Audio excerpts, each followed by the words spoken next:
We have a Bad Boy Revolt X. This is a no start situation. This was a brand new model this year, and I've seen this issue now twice. So when something like that happens, I think it's probably a prevalent problem that you guys might be running into. So if you own a Revolt X, or you're thinking about buying one, or maybe you have one, you're here because of the problem, this will definitely benefit you, okay? So in any case, when you're trying to start a lawnmower and you've got a no start, it's a zero turn, I think the first few things that you should be checking is the safety sensors. So on a zero turn, there are safety sensors to make sure you have the arm bars out. There's a safety sensor to make sure the parking brake is on. So it's kind of no different on a stand-on machine. You want to check when you're turning the key and absolutely nothing is happening. Of course, make sure that your blades are not engaged, because that could be a reason that's not starting. Make sure the sensor for your parking brake is working. And then with the Revolt X, it's got a little bit of a unique setup compared to most. So if we pull the cam around the backside, there are safety sensors to make sure that your arm bars are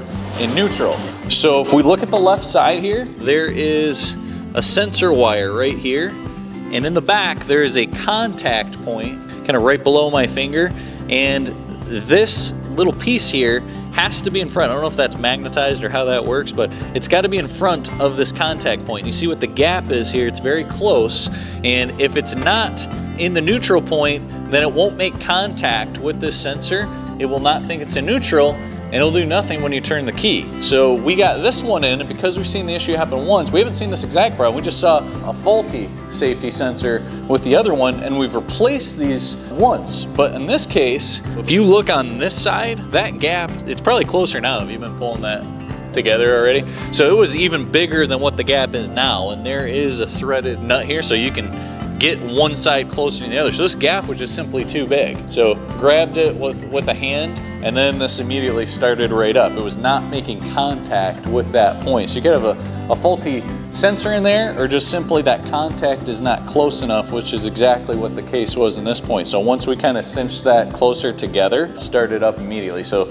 quick video. And then Jason, how are you able to cinch the gap on this? Is it just a nut on each side? Yeah, basically you just loosen up the one jam nut and move it in or out, whichever way you got to go, and then tighten the nuts back up.